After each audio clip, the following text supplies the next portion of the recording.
Je vais commencer par le plus important. Te remercier, Brigitte. Merci de nous avoir rassemblés. Merci de tout ce que tu as apporté. Merci de ton incroyable confiance, qui, je dois reconnaître, au début m'a plutôt désarçonnée. Quand tu nous demandais d'animer une journée, et puis je dis oui, quand est-ce qu'on se concerte? Quand est-ce qu'on... Ouais, ça va, je te fais confiance, c'est pas possible. Et puis bon, c'est les compétences du bébé, du grand bébé que je suis, que tu honorerais là, et je t'en remercie. Je te remercie aussi pour cette journée.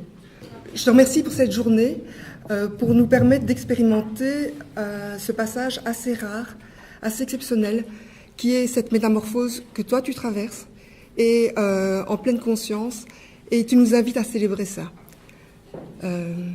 C'est précieux, je te remercie vraiment. Et je suis ravie de voir que la salle est pleine et par là d'imaginer tout le rayonnement que tu as pu faire et que chacun d'entre nous, chacun d'entre vous va continuer à faire comme une...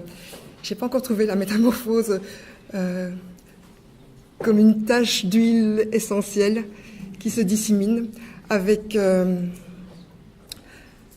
je pense, à la fin, un monde plus en paix, plus en harmonie et avec beaucoup plus d'amour. Je trouve ça extraordinaire. Je me réjouis de continuer le travail avec toi, Béatrice. Tant que j'y suis dans mes hommages, je me permets de mentionner Monique Sommers, qui n'est plus avec nous, mais qui aurait été là et qui m'a appris et a appris à beaucoup de personnes, probablement par ici aussi, le jeu de tunnel, le jeu de passage.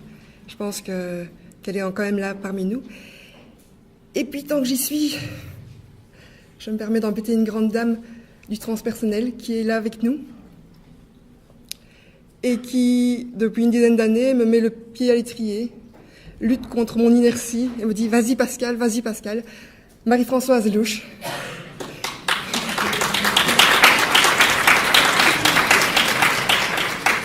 Qui a été une de mes formatrices pour le travail du souffle et qui m'a vraiment initiée à ce travail de transmission que j'ai la joie et l'honneur de pouvoir transmettre.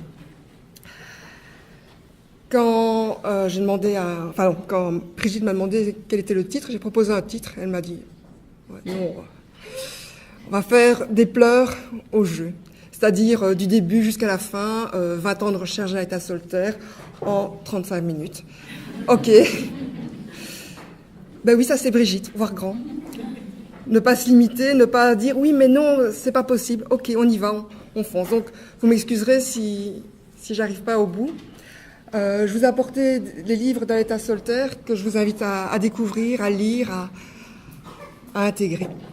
Aletta l'état solitaire est une Suisse américaine qui est maintenant grand-mère, qui a travaillé avec Piaget. Quand je dis Suisse américain, pour moi, c'est pas un détail parce qu'il y a une rigueur et il y a en même temps un happening.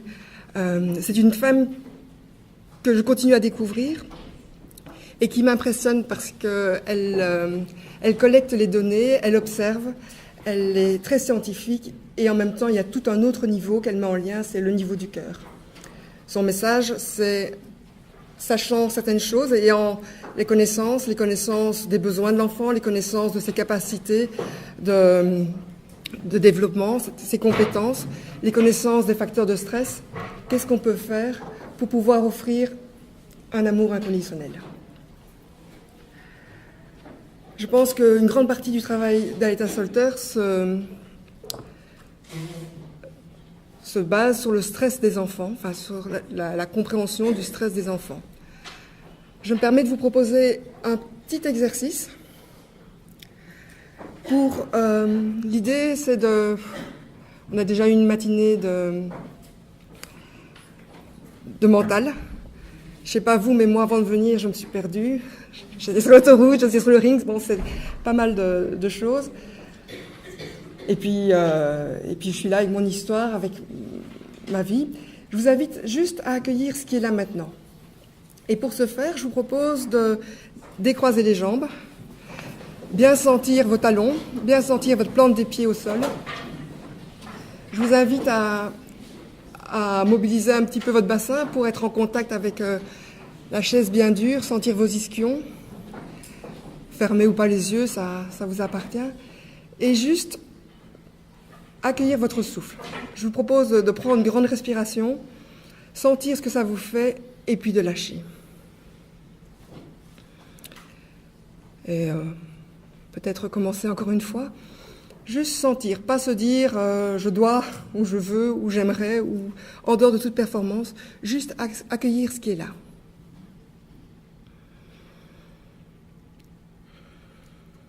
Je vous invite à garder ça. Moi, si je peux me permettre, si je fais l'exercice, comment je me sens maintenant? J'ai mon cœur qui bat la chamade, j'ai ma gorge sèche, j'ai mes extrémités qui tremblent, je transpire quand même pas mal. Et donc ça, c'est une très belle illustration de mon système orthosympathique ou dit sympathique qui s'active. Catécholamine, adrénaline, noradrénaline, ACTH. Mon corps est en état de stress, un stress intéressant dans le cas présent, pour essayer d'affronter l'épreuve que je dois traverser maintenant.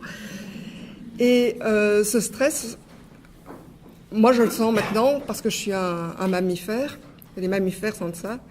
Je me disais, tiens, je ne sais pas comment font les poissons, mais ok, ça nous écarte du sujet. Et donc les bébés, les fœtus, les enfants, les adultes, tous les êtres humains en situation de stress sentent ça. C'est quoi le stress? C'est le changement d'un état d'équilibre à un état différent. On a vu ce matin à plusieurs occasions que la grossesse, la naissance n'était pas forcément un fleuve tranquille.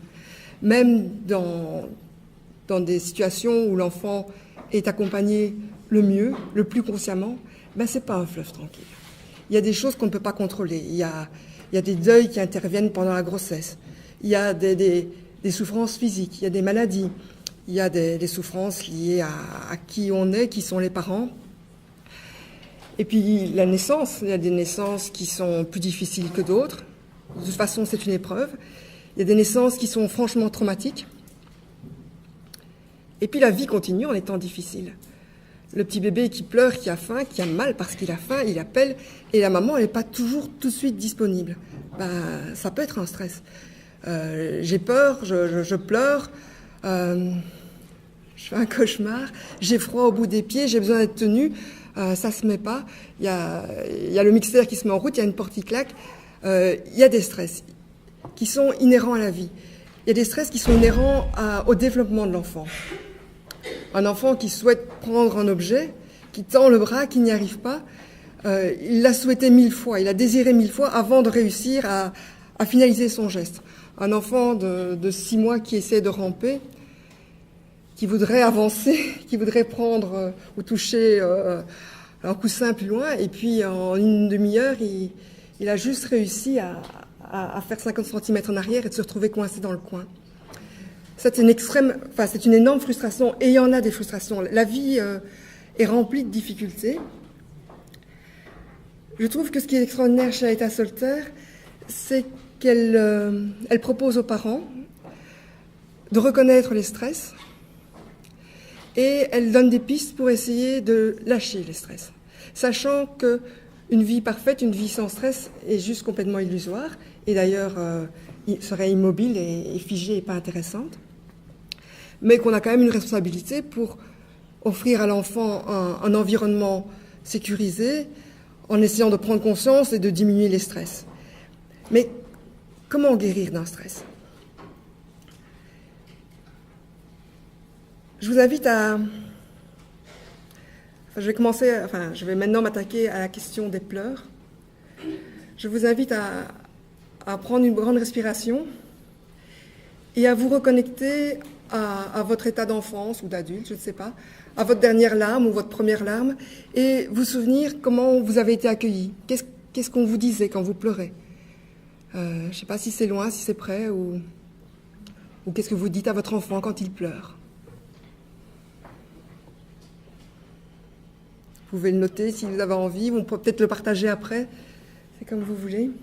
Ça aurait été chouette de prendre le temps d'en parler 2 par 2, mais ça demanderait un atelier un peu plus long. Aletta Solter révèle un énorme malentendu. On sait que les pleurs sont là pour que l'enfant puisse communiquer, qu'il n'a pas d'autre outil. Mais ce n'est pas la seule fonction. Les pleurs permettent la libération du stress. On a tous l'expérience d'avoir pleuré, enfin j'espère, je vous le souhaite, d'avoir pleuré et puis de se dire « ça a fait du bien ». Je n'étais pas contente au moment où je pleurais, mais je me sens mieux maintenant. Quand quelqu'un pleure, on a fait des expériences. Après avoir pleuré, la tension artérielle est moins importante, la tension musculaire est plus détendue. Un enfant qui a bien pleuré, qui a eu une grosse crise de larmes, après, il s'apaise et puis il dort. Il y a quelqu'un qui veut parler là au-dessus? Certains biochimistes ont même été jusqu'à analyser le contenu des larmes et voir que dans les larmes qui sont chez un groupe témoin qui épluche des oignons, des larmes d'irritation, on ne retrouve pas le même taux de noradrénaline, adrénaline que dans les larmes de ce même groupe témoin après qu'il ait regardé un film triste. Donc, les larmes sont une opportunité de lâcher du stress. L'énorme malentendu, c'est qu'on croit que notre rôle de parent, notre rôle d'accompagnant, c'est de faire cesser les larmes. Quand un enfant pleure, c'est tellement difficile à entendre parce qu'on ne comprend pas, parce qu'on croit que notre mission est autre chose. Ça nous révèle, ça nous confronte à notre impuissance ou peut-être à nos larmes qui n'ont pas été accueillies, qu'on pense que notre mission est de réprimer les pleurs. Et ça, avec le mot répression est un petit peu violent, mais avec la meilleure intention. Comment est-ce qu'on réprime les pleurs d'un enfant ou d'un bébé? Vous avez des idées? La tétine? Réprimer les pleurs, ça peut être ça peut être la tétine, ça peut être le sein, ça peut être minimiser. Non, t'as pas eu mal, c'est pas grave. Ou distraire. C'est un enfant un peu plus grand qui tombe et qui pleure. Oh, regarde le joli papillon, ça paraît violent. Hein. Ou humilier. Oh, t'es laide quand tu pleures. Ou, au contraire, valoriser celui qui ne pleure pas. Ah, t'as vu ça, t'as même pas pleuré. Et l'enfant intègre que pleurer n'est pas acceptable, qu'il ne peut pas être accueilli dans ses pleurs. Ou alors, ce qui est très en vogue maintenant quand on essaye de diminuer les châtiments corporels, de se dire ok, tu pleures, va dans ta chambre, tu reviendras quand tu seras calmé, ou va le plus loin. Donc l'isoler, priver l'enfant de notre présence, de notre attention, de notre amour. Et que si on pousse le raisonnement un peu plus loin, cet enfant qui, quand il a une émotion douloureuse, une émotion difficile, se met à pleurer, on lui donne la tétine, et ben ça va devenir un adulte qui va, quand il va être confronté à une émotion difficile, va ouvrir le frigo, manger une boîte de chocolat, sortir une cigarette, boire un verre d'alcool. Si on apprend à l'enfant à se distraire quand il pleure ou quand il est mal, ça va être un adulte qui va s'activer, qui va ouvrir son GSM, qui va aller au cinéma ou qui va courir, faire un jogging quand il est en proie à une émotion difficile. Il y a des enfants qui... On donne du Théralène pour qu'ils se calment. Bon, on est parti pour les addictions. L'enfant qui a été mis de côté parce qu'il était vilain, parce qu'il pleurait, va devenir un adulte qui va refouler cette part de lui qui a besoin de s'exprimer. Et donc, je crois que là, on voit vraiment le lien entre l'accueil des pleurs du nouveau-né, du bébé, de l'enfant, et la souffrance que l'adulte peut continuer à rencontrer après. Moi, je suis thérapeute d'adultes, je travaille essentiellement avec ça, enfin avec les adultes qui sont pour moi, enfin qui ont été des enfants et qui ont une part d'enfant intérieur qui reste très présente. Et je garde ce fil en mémoire.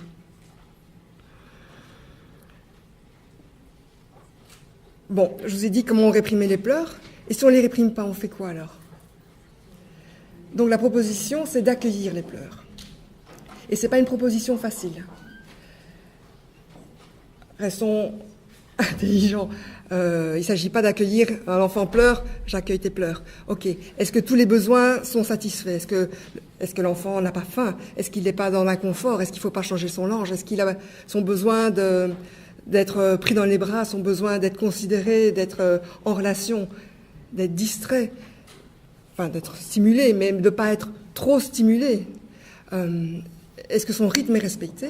Et si tout ça est respecté, ben peut-être que l'enfant a juste besoin de pleurer pour se réparer d'une naissance difficile, d'un stress difficile, d'une petite sœur qui vient bousculer notre vie ou nos jeux. Et l'invitation, c'est d'accueillir ses pleurs en étant là.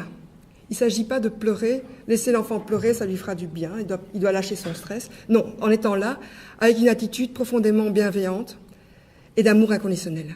Je t'aime, même si tu pleures. Je t'aime même si tu me vomis dessus. Je t'aime même si tu fais caca et que ça coule autour du linge. Même si tu me réveilles la nuit. Je m'aime même si tu pleures. Je t'aime même si tu es en colère. Et c'est pas facile. C'est socialement très mal vu. Et je pense qu'une façon, une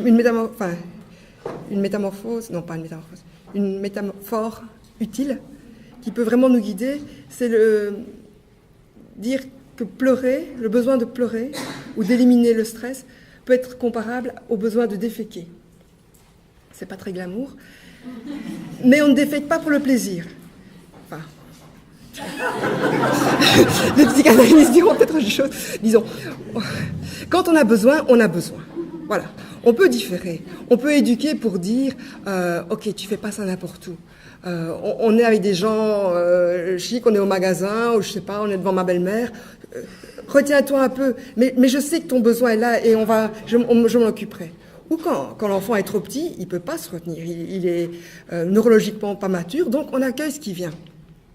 On peut pas non plus déféquer plus que nécessaire, plus que besoin, parce qu'il y a des gens qui vont dire oui, mais si on accueille les pleurs, ils vont pas arrêter, ils vont en rajouter, ils vont en remettre. Ça, c'est la différence entre pleurnicher et pleurer. Le pleur, c'est vraiment on lâche quelque chose et on a accueilli. Et puis, quand c'est fini, l'enfant est souriant, il est détendu. Il a lâché ses catécholamines, il a été accueilli, les tensions dans le corps sont plus nécessaires. Pleurnicher, c'est des tentatives avortées de pleurs. Mais peut-être que j'ai pas assez de sécurité, je me sens pas suffisamment accueilli, ou c'est juste pas possible maintenant pour que je puisse en toute sécurité lâcher.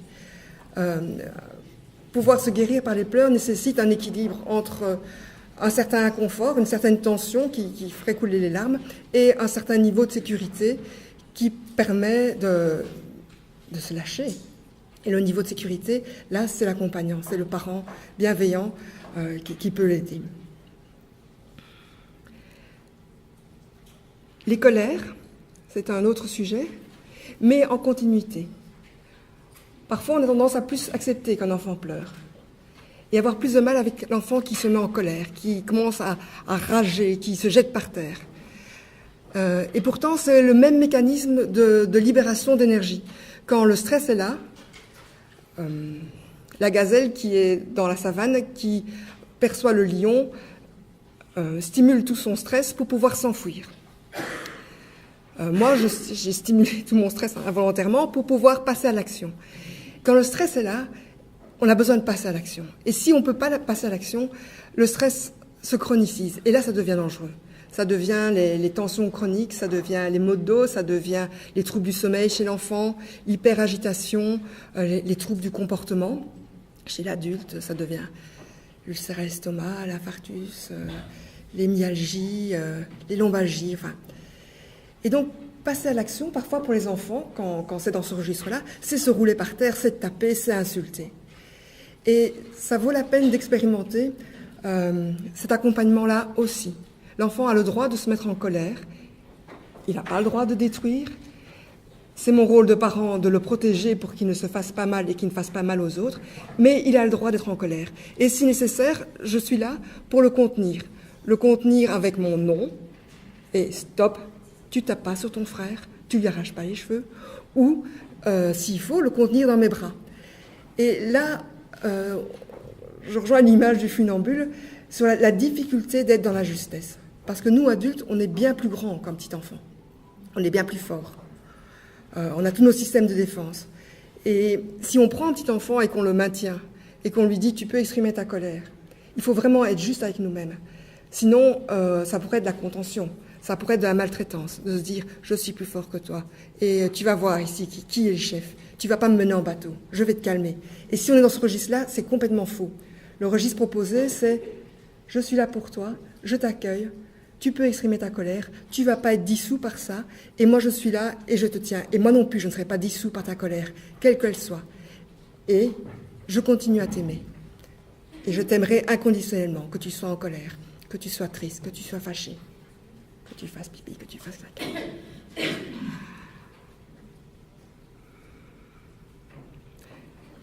Donc, mon fil conducteur, c'était guérir le stress par les pleurs, les colères.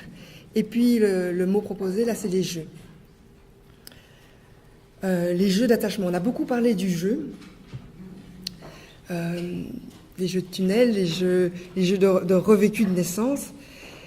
Et les jeux peuvent aussi être une merveilleuse façon de lâcher le stress et de se guérir de stress. Aletta Solter propose différents types de jeux. Enfin, elle énumère, elle classifie 9 types de jeux, mais c'est des jeux qu'on connaît bien en fait. On en a l'expérience de façon spontanée. Et l'avantage des jeux, le côté merveilleux et magique du jeu, c'est que ça entretient, ça restaure ou ça recrée, ou ça crée le lien entre le parent et l'enfant. Le premier jeu qu'elle présente, c'est le jeu libre non dirigé. C'est-à-dire l'enfant joue avec du matériel mis à disposition et nous, on est là à côté de lui. On n'est pas assis sur la chaise, on est assis par terre à côté de lui et on lui accorde toute notre attention. En tant que parent, ça vaut la peine, si on fait ça, de débrancher le GSM, de couper le téléphone, de demander à quelqu'un d'autre de prendre en charge les autres enfants, s'il y en a, pour pouvoir être pleinement disponible à l'autre. Ce qui n'est pas si fréquent, ce qui est vraiment un cadeau extraordinaire. Et l'invitation est de ne pas diriger l'enfant, c'est-à-dire ne pas interpréter, ne pas dire « on va faire ça », ne pas commenter, ne pas chercher à être pédagogique à ce moment-là. Il y a d'autres moments pour le faire. Et donc juste offrir toute notre attention et permettre à l'enfant de jouer, de s'exprimer. L'enfant s'exprime par le jeu, ou de remettre en scène des choses comme il veut.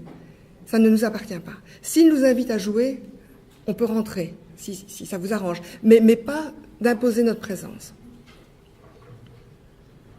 Une autre façon d'utiliser les jeux de façon thérapeutique est le jeu symbolique avec les accessoires ou thèmes spécifiques. Là, on retrouve tout à fait les jeux de naissance, les jeux avec les tunnels, les enfants qui se cachent dans des boîtes, des enfants par exemple qui seraient nés par césarienne, qui auraient été trop vite extraits, et de lui permettre de jouer à je sors quand je veux, coucou, c'est moi, et t'es là. Et ce qui est important dans le jeu, c'est le côté ludique, c'est le côté plaisir. On sait qu'on joue, tout le monde sait qu'on joue, personne n'est dupe. On sait qu'on fait semblant, on sait qu'on amplifie, mais c'est vrai quand même, c'est juste. Un jeu ne doit pas être trop sérieux. Si on est trop sérieux, c'est qu'on a glissé dans autre chose, ça vaut la peine de modifier. Si l'enfant montre des signes de désintérêt, ou pire, de détresse, c'est qu'on n'est pas dans le juste.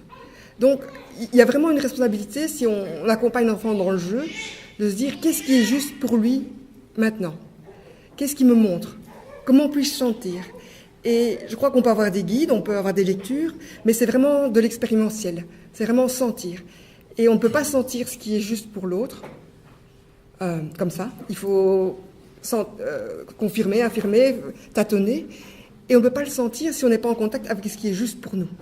Si ce n'est pas profondément juste pour nous, ça ne peut pas être juste pour l'autre. Un autre type de jeu, c'est ce qu'elle appelle les jeux de cause et effet. C'est-à-dire, l'enfant fait quelque chose et l'adulte réagit d'une certaine façon. Par exemple, l'enfant pousse sur votre nez et vous faites à l'infini. Qu'est-ce que l'enfant apprend avec ça ? C'est qu'il a du pouvoir. Il peut vous faire agir. Et si c'est drôle, enfin, si c'est pas drôle, ça vaut pas la peine. Mais si c'est drôle, ben, le rire qui est là permet aussi de lâcher les tensions et de renforcer le lien. Les jeux d'absurdité. Je sais pas qui d'entre vous connaît les mots tordus. Le prince des mots tordus. C'est cette façon enfin, c'est un livre pour enfants où tous les mots sont déformés. C'est plus des petits moutons, c'est des petits boutons. Et quand les enfants s'amusent à déformer les mots, ça vaut la peine d'entendre ce qu'ils nous disent derrière. Parfois, un enfant qui a dû présenter une élocution difficile à l'école, après va s'amuser à mettre tout de travers et à dire n'importe quoi. Et l'invitation, c'est d'accueillir. Ces jeux d'absurdité est une façon de reprendre du pouvoir sur le réel aussi. Un autre type de jeu qu'on fait très régulièrement spontanément, c'est peut-être un des premiers jeux avec lesquels on joue avec les enfants, c'est les jeux de séparation. Le coucou, cache-cache. Dans ces jeux-là, l'enfant apprivoise la séparation, qui est un stress majeur chez l'enfant petit. Il l'apprivoise si ça se fait dans sécurité, dans le respect, s'il y a toujours une retrouvaille. On ne laisse pas l'enfant comme certains monstres qui restent cachés, voir comment il réagit. Ça vous fait rire parce que je suis sûre que vous avez des images. C'est franchement monstrueux. Et ce jeu de cache-cache peut continuer à se pratiquer avec les grands. On peut jouer avec des enfants de 10 ans, on peut jouer avec des enfants de 8 ans. On se cache tous. On peut jouer à cache-cache inversé. Cache-cache sardine, si vous connaissez. Un se cache, tout le monde va chercher, et celui qui trouve celui qui se cache va se cacher à côté. Et puis, donc, il y a le plaisir de se cacher, le plaisir de se retrouver, le plaisir d'être pelotonné l'un contre l'autre. Ce sont des jeux qui sont vraiment très très bons pour le lien. Un autre jeu que j'aime particulièrement, c'est les jeux de renversement de pouvoir. Ça, c'est une façon pour l'enfant d'accueillir sa compétence, de sortir de son impuissance. Ce sont les batailles de coussins, où l'adulte finit par se faire complètement démolir, entre guillemets. On sait qu'on joue, on sait qu'on tape pas pour faire mal. Et la proposition, c'est de la part de l'adulte d'amplifier. « Ah, tu m'as tué, je me... Ah !» Après une certaine résistance en fonction de la force. On peut tous jouer à ça. Et ça vous fait écho à des jeux joués à la bataille, au crocodile, au loup. Les jeux de régression sont des jeux que généralement les parents ont du mal à accepter. Quand leur enfant, qui parlait si bien, commence à parler gaga. On se dit « Ah, qu'est-ce qui se passe ?» Ou il est parti en week-end chez des copains, ça s'est super bien passé, il était grand, et puis il revient, il fait le gaga, il y a sûrement quelque chose qui s'est mal passé. Ben, pas forcément. C'est peut-être un enfant qui a juste envie d'aller se nourrir à l'amour inconditionnel des parents pour recharger ses batteries et repartir. Donc la proposition, c'est ben, tu as besoin de faire le bébé, ok, on va faire le bébé. Je te prends dans mes bras, je te darlote, je te change ton pampers. Tout ça, pardon, pas pampers, je change ta lange en tissu, ton lange en tissu. Tout ça avec énormément de respect.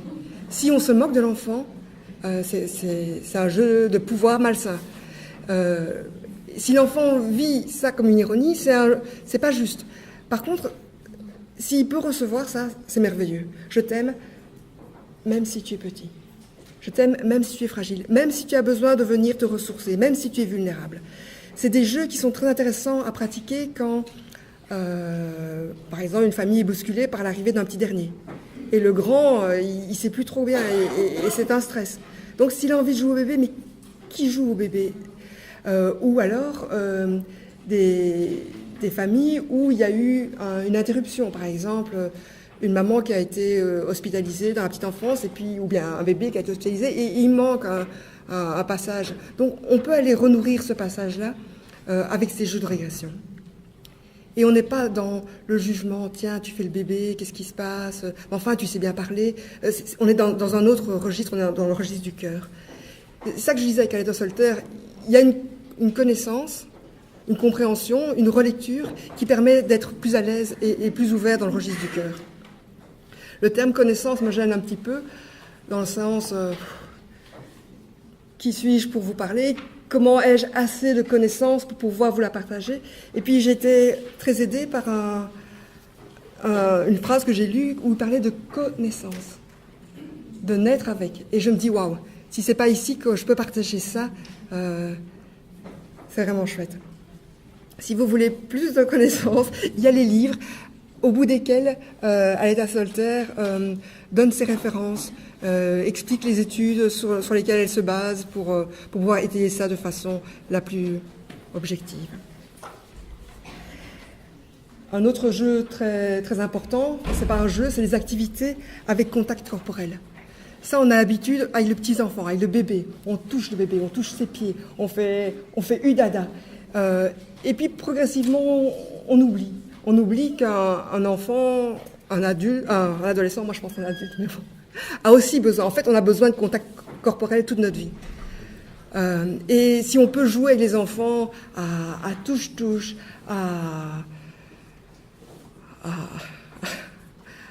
un jeu aux États-Unis, c'était wrestle, c'est se battre comme avec des crocodiles, quoi. Si on peut jouer avec ça, avec eux, pour les toucher dans le respect de leur pudeur, dans le respect de leurs limites, ou bien ne fût-ce que taper dans les mains, faire des jeux de rythme, c'est vraiment important pour nourrir ce besoin et ce contact corporel. Aletta insiste aussi sur les jeux coopératifs ou non compétitifs. On a parlé de cette société de performance et de compétition. Ben, on peut proposer un mouvement inverse. Même si de temps en temps c'est gai de se sentir, de défier, de jouer à la compétition, c'est important de trouver un équilibre, de pouvoir faire des jeux où le but c'est de jouer. Le but c'est de faire ensemble une belle tour. Où le but c'est que le ballon ne touche pas le sol. Donc être dans les jeux de coopération.